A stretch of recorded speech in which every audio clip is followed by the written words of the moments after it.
Hi, I'm Cameron, and I don't just read comics, I love them. On today's episode of Cameron Reads Comics, my friend Hannah and I are talking about Jupiter's Legacy Volume 2. This is part 2 in a 2-part series on Jupiter's Legacy, so make sure to go listen to last week's episode. Also, go make sure to check out next week's episode on Season 1 of Netflix's Jupiter's Legacy, the series based on these books. Just a warning, there are going to be full and complete spoilers for Mark Millar and Frank Quitely's Jupiter's Legacy 2, numbers 1 through 5. Remember to follow me on Instagram, Twitter, and YouTube at Cameron Reads Comics, and make sure to clobber the like and subscribe buttons, as well as leave me a 5-star rating and review on iTunes. Now, here's your episode on Jupiter's Legacy, Volume 2.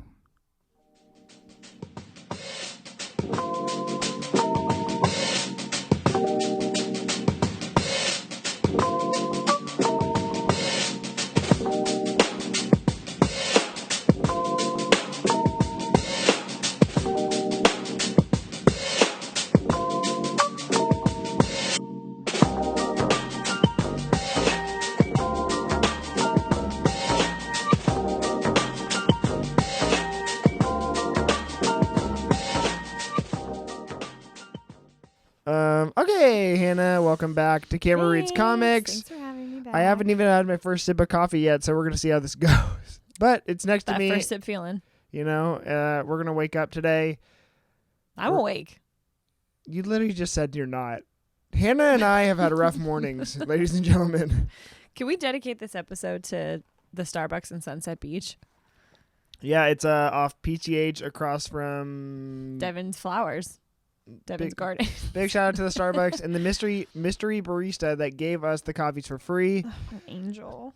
You know, I didn't catch her name, and I feel like I'm more of an asshole for that than for the fact that I forgot my wallet and didn't know it until I got to the window to pay and had no money. Yeah, Hannah forgot her wallet, and she also surprisingly doesn't have Apple Pay because that's...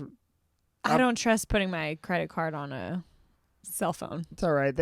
Hannah, you're already chipped. I put everything else on it, yeah. but not my have you ever not bought my clothes card. online? I'm like, if you have, then you're part of the problem. Anyways, but yeah, so not all heroes wear capes. Thank you. They wear aprons. They were red Green. ones during Christmas, green one during now. Okay, so on any other note, literally on the other note that we are supposed to be here for, Hannah, you and I read Jupiter's Legacy Volume 2, or it's Jupiter's Legacy 2. It's just a sequel book. Yep, I brought it. Good. So we could look at it if we needed to. We will look at it. We needed inspiration. So, well, obviously this is coming out of, if you don't know what we're talking about, go listen to last week's episode on Jupiter's Legacy Volume 1. And now let's just get into it. So, Hannah, this book picked up, obviously with the last one left off, but also kind of not. Can I just interrupt you before we get into that? Because I'm going to ask you a question that it might be obvious. It's not. And I missed it. What is Jupiter's Legacy / who is Jupiter? No idea. Okay. Great. Yeah. I was having a conversation with somebody about it last night, and they were like, oh, is that like who... And like Jupiter, and I was like, no, Jupiter's Legacy is, well, and then I was like, I actually have zero idea. I think it's actually really reminiscent from girls go to college to get more knowledge, boys go to Jupiter to get more stupider. That's probably true. And it's the legacy of that. You're so welcome. Honestly, I'm just going to apologize to all our fans for that. No, that was extra bonus content right there. I honestly think that it's inspired by I would assume Jupiter like Roman myth. Not the planet. Well, that was based off. It's named after. Okay. The gods. Well then, let's just end this conversation here and move on. That we know that we don't know. And also too, like, I'm satisfied. This story isn't over, and that's I think that's what you and I kind of had a problem with. Right. But we'll get into that. So we did talk briefly about this before we recorded because it was just one of those few times where we had both finished the source material, and then here we are now. So, how'd you like this book compared to the last one? Oh, I liked it a lot less How so? than and I liked why? the first one. The first one, there was just more like substance to it. There was more. I don't want to say more content because it's like equally probably as long, but like yeah, both 5 issues. I feel like I spent a lot more time with the characters in the first one and more development and more like actual like give and take and like a reward to what I was reading. And then in this one, it was like, oh, I read the whole first one, this whole second one, and the way that things ended, it wasn't even like the way they ended the whole issue. Like pretty much right off the bat, I was like, huh, that's what? Wait, what? Like, can I go into like Hutch's dad? Yeah. Okay. So they just like basically, like I told you, and I know you're not there yet, so I'm gonna tiptoe around with Game of Thrones, but like just a freaking like Game of Thrones level letdown of like how bad they butchered that story with Hutch's dad. They were like, he's alive after all. And then you meet him and he's like supposed to be super powerful. And they're like, oh, we only need 11 soldiers to be there 100 because we'll have him or 10 or whatever it was. Yeah. And then he died in like literally 5 seconds. Yeah, that was like the most anticlimactic scene where he literally just like, okay, let me go. He chucked a car at him at Walter, right? And then which did like not really anything. Yeah, not within the scope of this book, and like this is the damage we've seen dealt to other characters within. I'm literally just talking about the mom. Yeah. It didn't do anything compared to any of that, and for this guy to be who he is, and the big legacy, air quotes, Jupiter's legacy, perhaps not quite, but to see like they built up all this disdain for those two towards one another. He stole his woman. I thought it would be like a cool battle, and it was like a just like what you're used to seeing in like a comic book style battle. Yeah, but then also, I think Walter says that at some point during the battle, he's like, "How do you think like you're outnumbered 10 to 100 or whatever? Like, how do you think you're gonna beat me?" And then he shows up and he's like, because they have me or because I'm here, and then he literally dies. And it's like it's a pretty gruesome death. He like just spontaneously combusts. Yeah, but I also thought that it was like really cheesy how they showed he was like kind of on fire or something, and then like his head pops off, but his head's like a skeleton at that point. Yeah.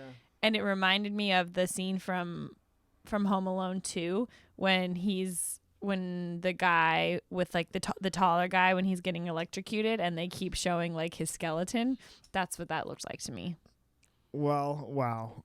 I don't honestly, I think that's the legacy. What you were worried we wouldn't have much to say, and let me tell you, I got plenty to say.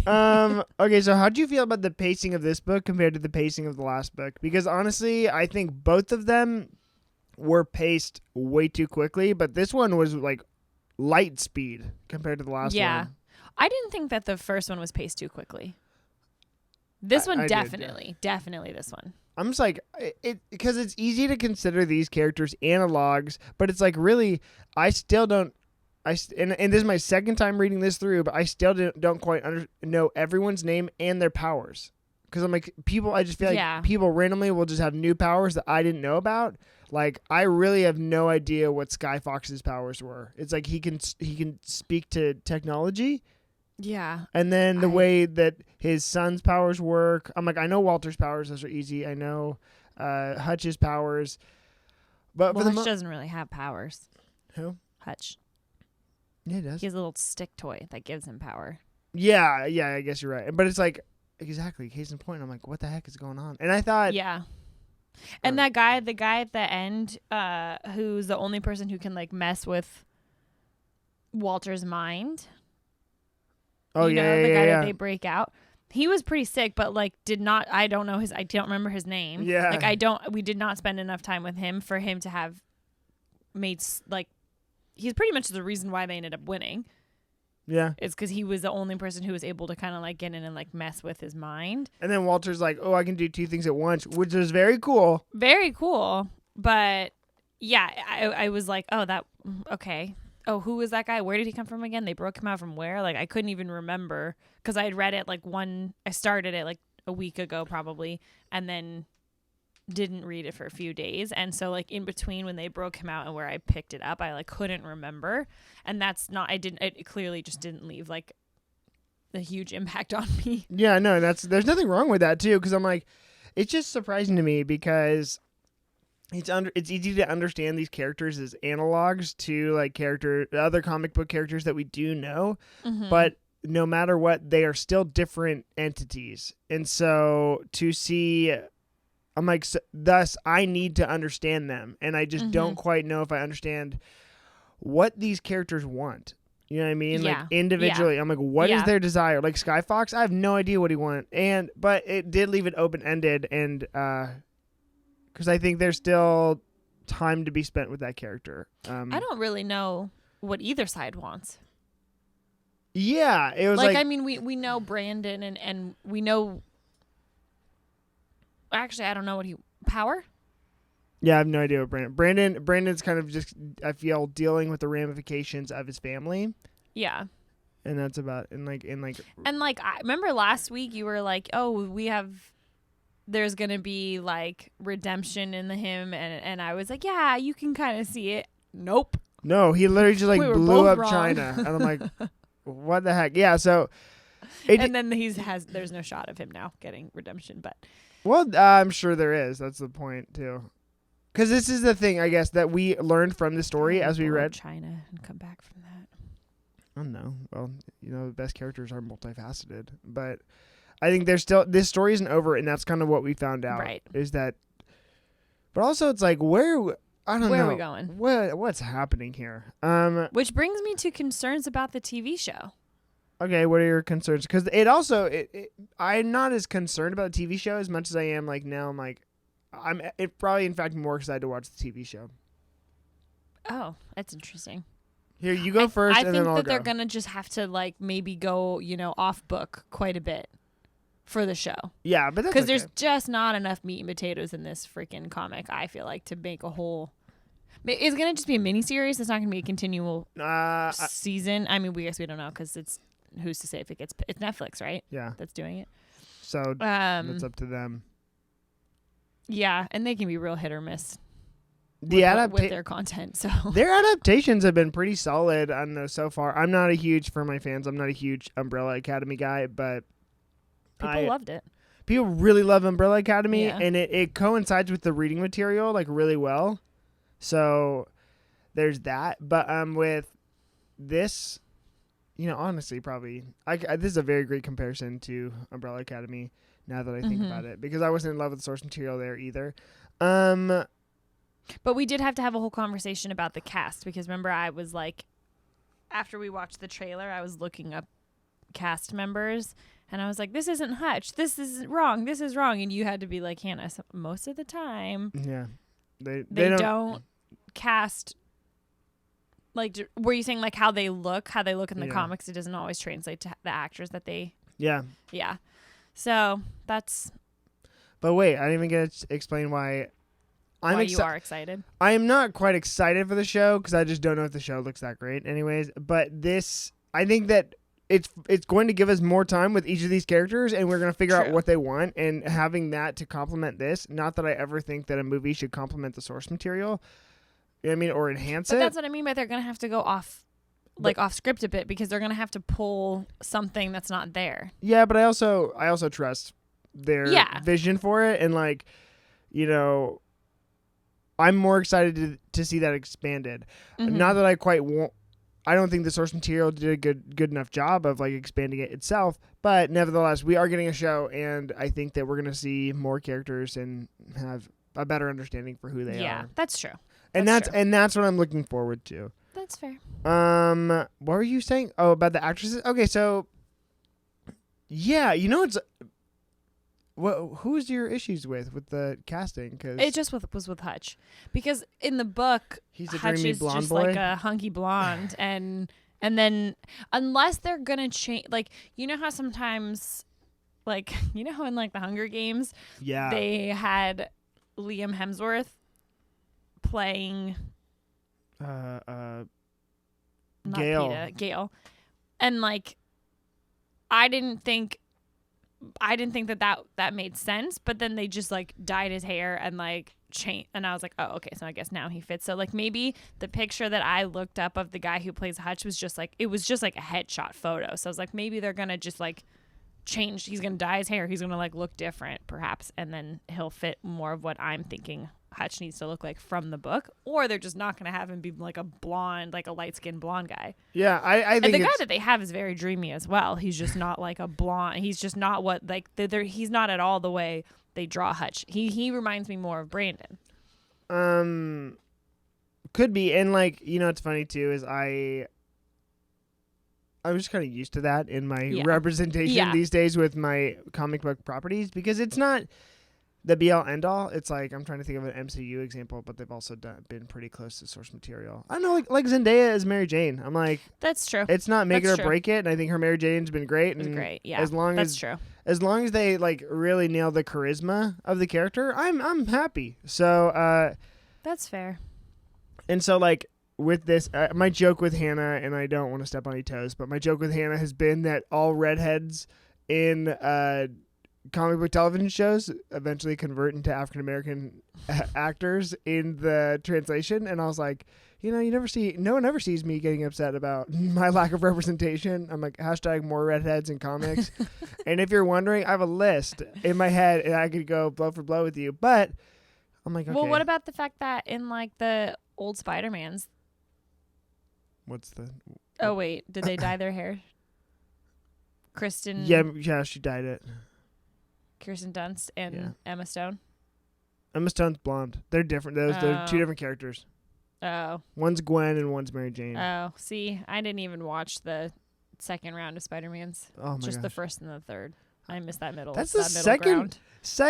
Okay, for my fans, we're recording this pretty early, but that's the second time I have talked about the Andrew Garfield Spider-Mans in the second recording session. I'm like, wow, maybe we're due for a rewatch.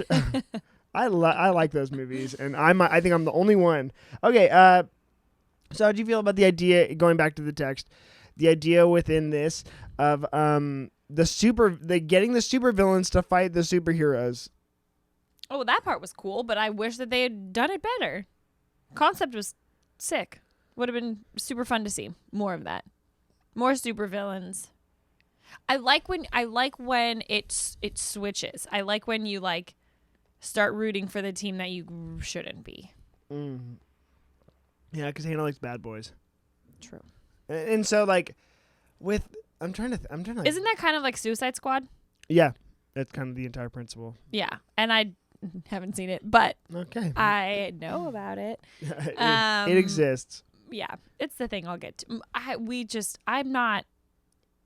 haven't really spent a lot of time in the DC universe in terms of like movies or anything. Like I'm familiar with them, but I really am like pretty hardcore like a Marvel girl. So like I know that there's a whole world of DC that I would like to get into, but I haven't committed quite yet. But I will. Yeah, but going back to Jupiter's Legacy. Yeah, like, right. Sorry. What were you talking about? Yeah.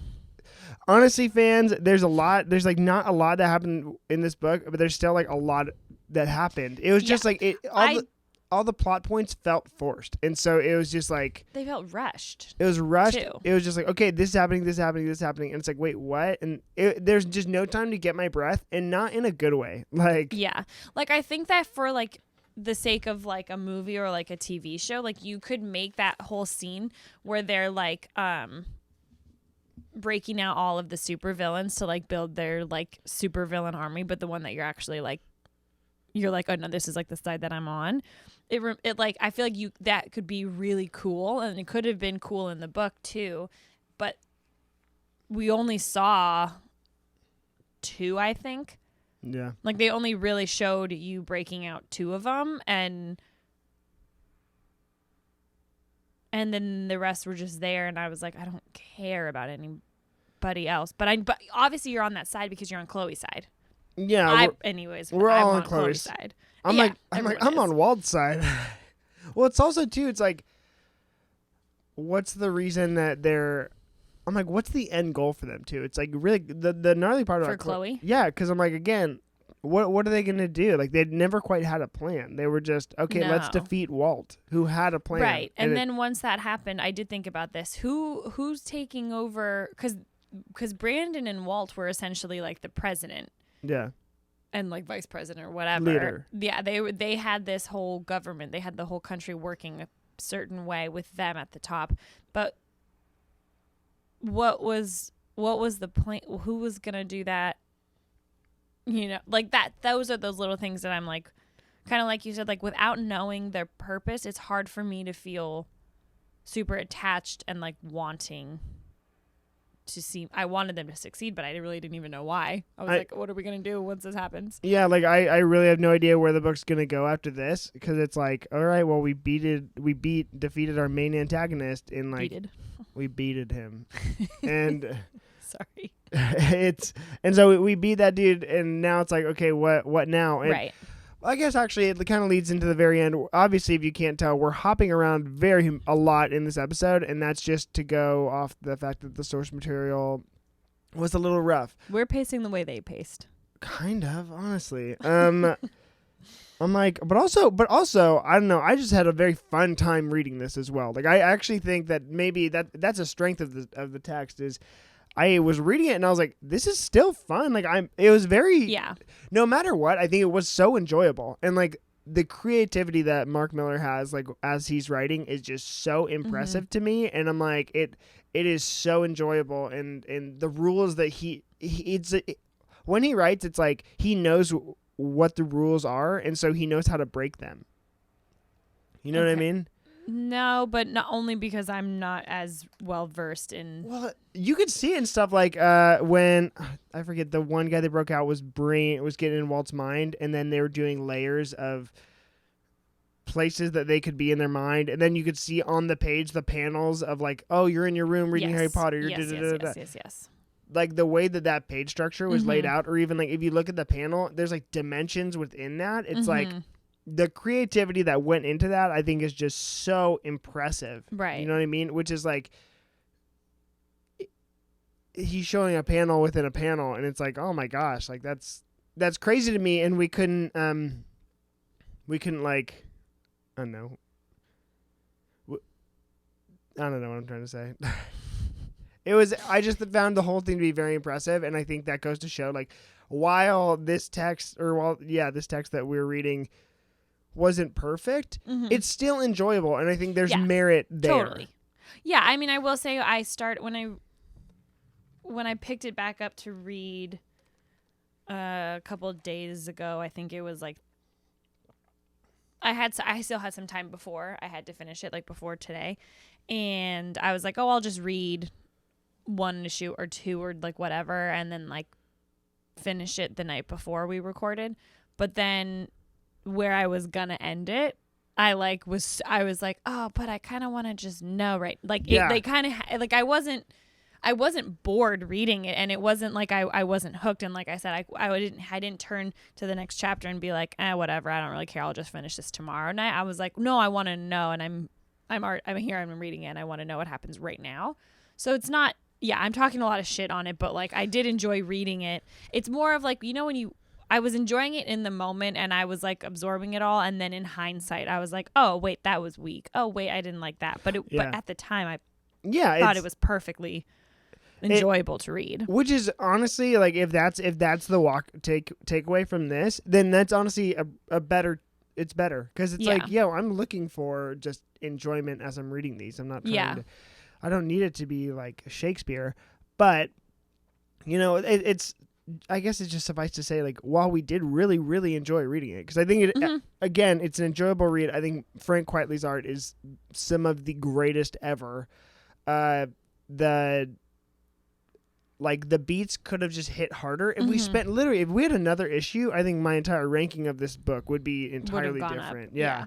How'd you feel about Chloe's arc, where she went from thinking like,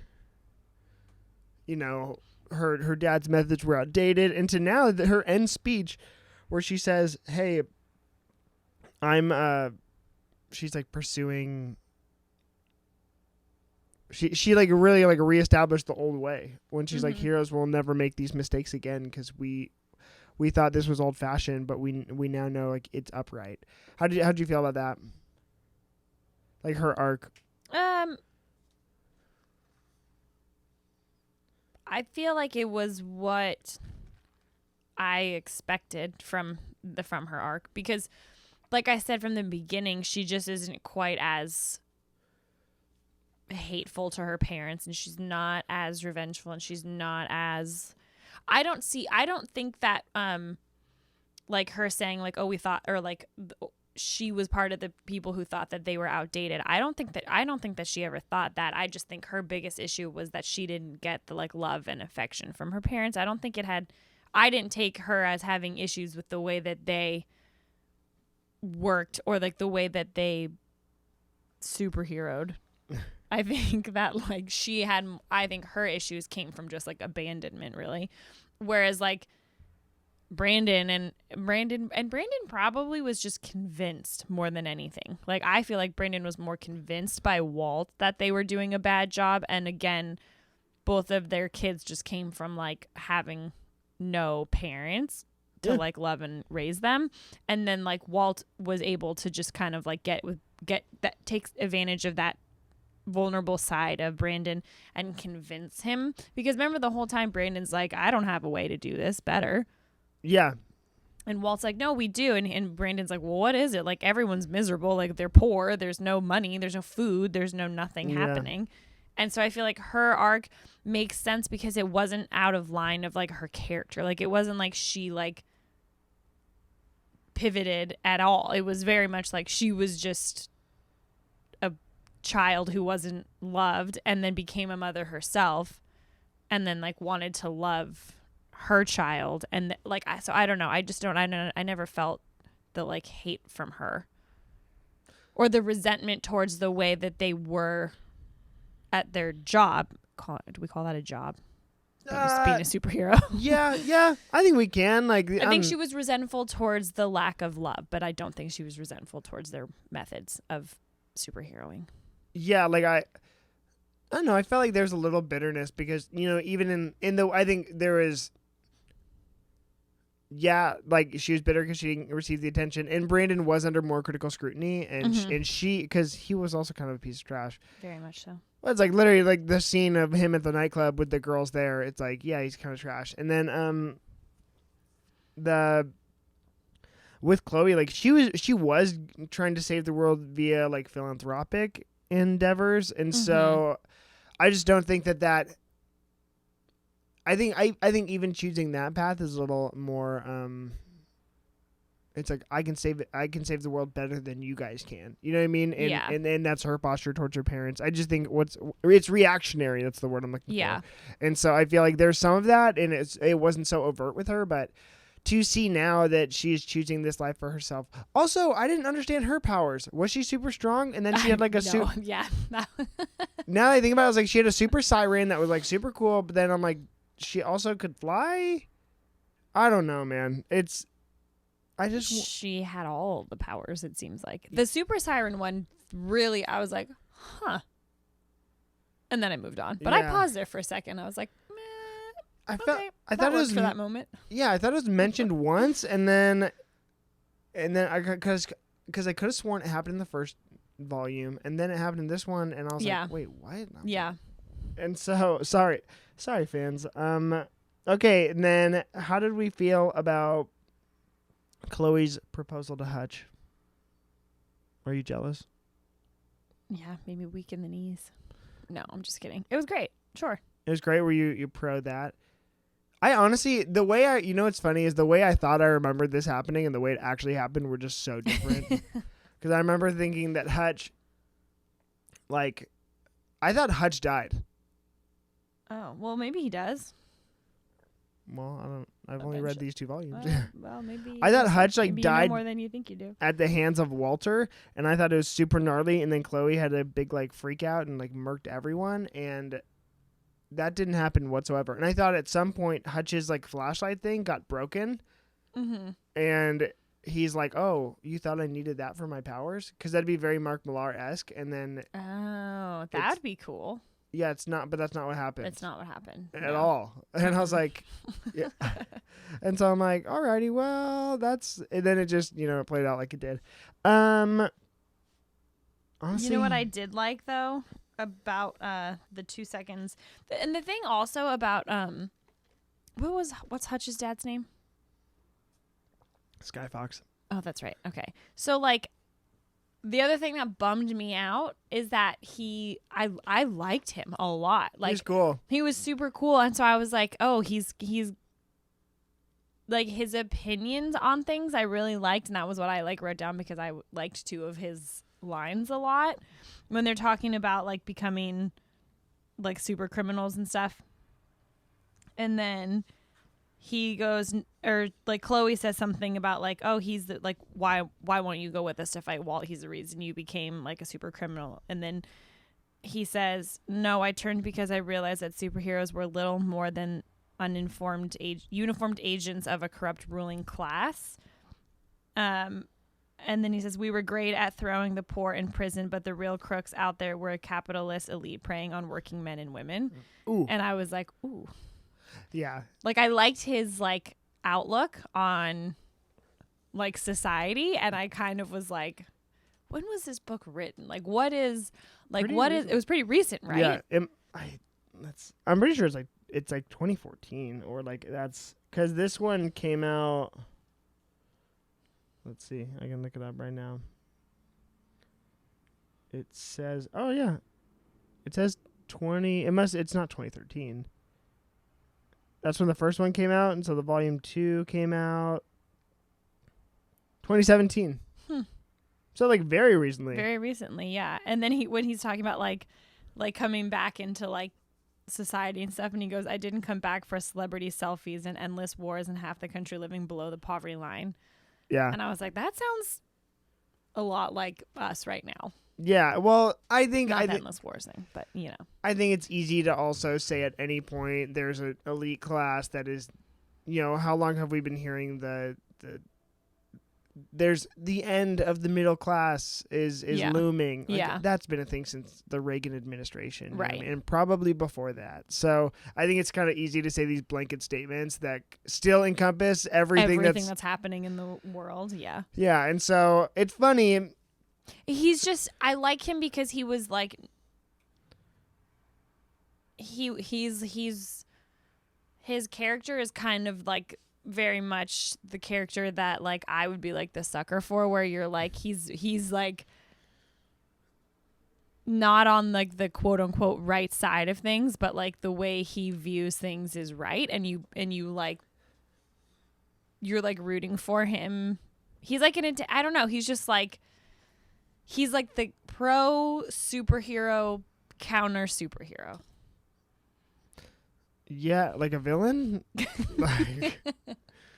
But he's not a villain. So he's the anti-hero. He's kind of doing his own thing. Yeah. He fights for himself. Yeah. Nobody else. Yeah, exactly. I'm like, Which is why then when he died, it was like, what the hell? It was, I guess everyone at the Camera Reads Comics podcast is bitter about the death of Sky Fox. Yeah, well, it's just you and me. But this episode is dedicated to the memory of Sky Fox. R.I.P. He flew in our hearts, and it's not even really like dedicated or like R.I.P. It's like why oh, that scared me. I thought it was a bug on my leg. It was just the cord. I don't know. I think they're just, maybe he's gonna come back. I wouldn't leave it. He could. That would be the only thing that would make me be like, all right, now we're gonna get something from him. But right now, I'm like, the fuck. My thing is, I think, okay, so the next arc in this series, there's 2 more volumes, probably about this size. It's gonna be about the kid, right? No, the next arc there's one that's coming out like in June. I don't know what it's about. The next arc before this, though, or after this, I don't know when they were published, but is about Walt and oh my gosh, who's the who's the main dude? The Utopian. Who is he? What's his name? His brother? Yeah. Oh my gosh, that's how my day's going so far. Sheldon? Yeah, Shell. It's about Shell on the island, and I think them starting the superhero stuff. Okay, yeah, that makes sense. The next 2 volumes are like prequels, so you know what I mean. They're gonna go back and go through that. Maybe that is when we'll discover the meaning behind Jupiter. Then could be, and then I think too. I really want to see what happened with Skyfox and them. You know what I mean, like let's watch that. Because I'm like, I really don't like that they gave us that in 2 panels in this series, but also maybe we read them out of order. Like, I didn't really quite understand the release out of context of these being released. Because even they said apparently in the show, half the shows can be taking place on the island. So it's like, what? So it's going to be before and after, you know what I mean? yeah. Which is like, okay. Okay, so yeah, Hannah, I got like 2 more questions for you. All right, let's hear them. Number 1, what do you think was or how did you feel about the relationship between Skyfox and his grandson, and where do you think that is going to go with the computers and everything?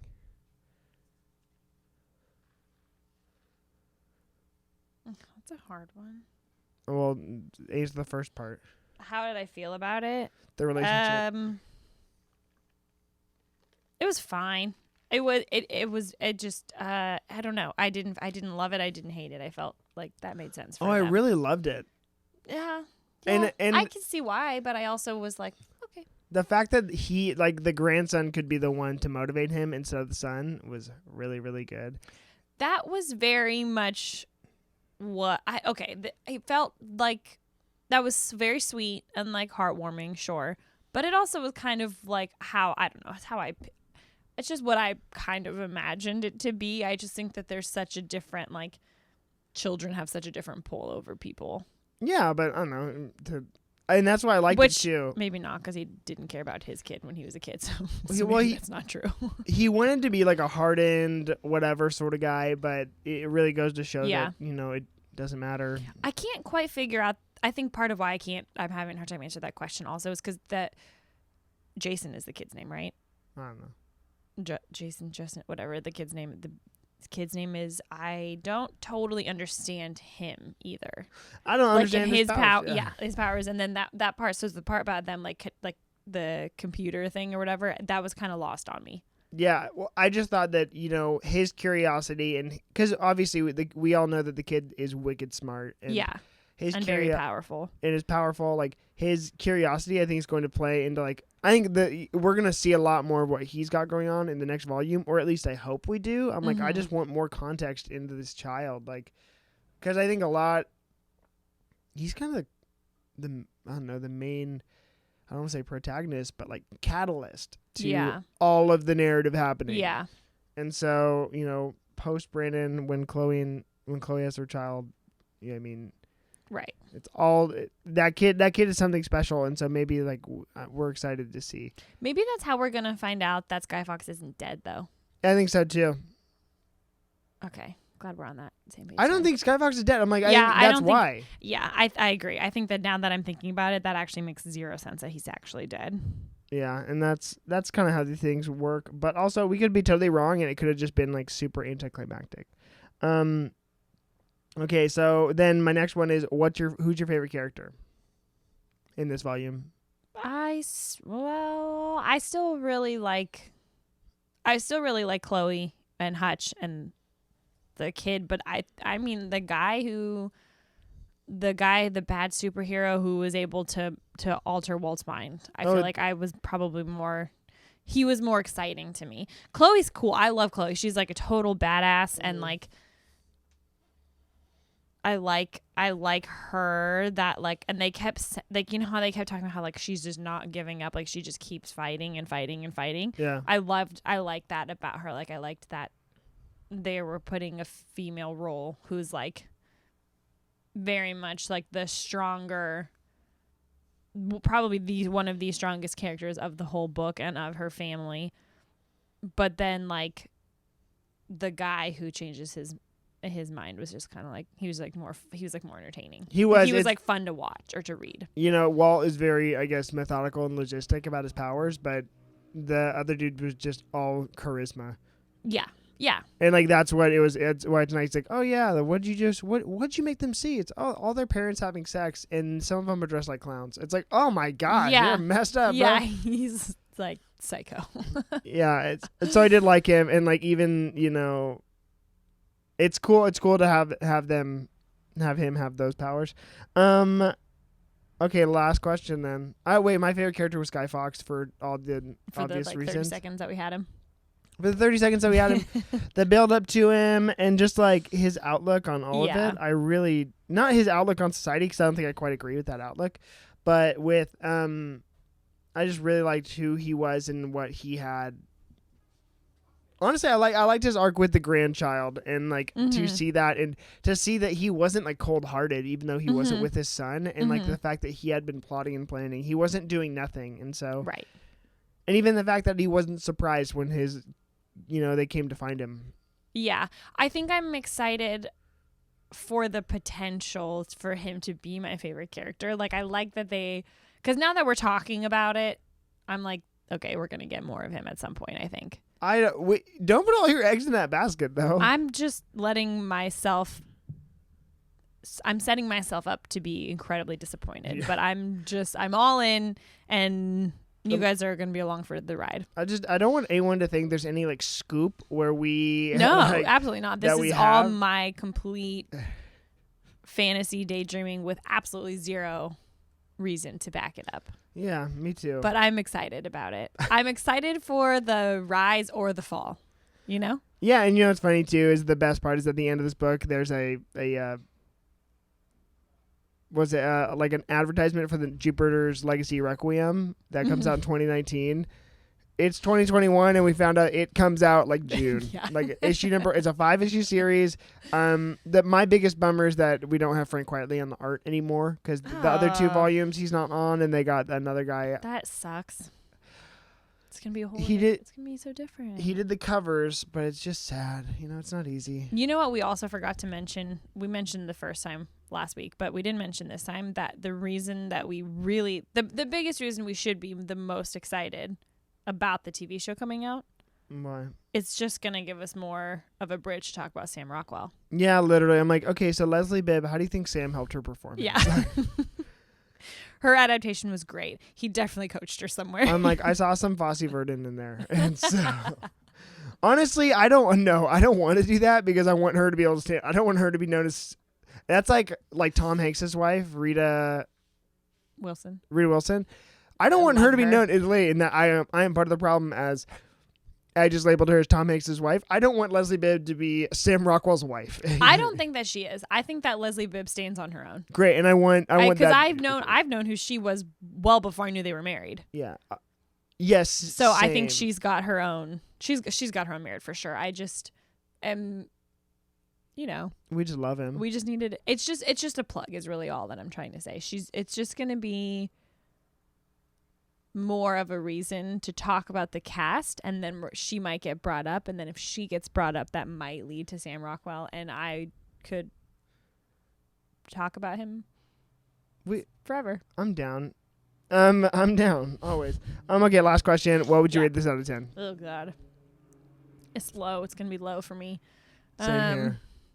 But I don't know what's too low and what's low enough. Also, okay, so from the perspective, it was an enjoyable read. Yes. That needs to be part of your rating. Yes, it does. And then on top of that, whether or not the stuff fell short and how short did it fall for you, that's I'd put those factors. My mic. I'm sorry. They heard you. 5.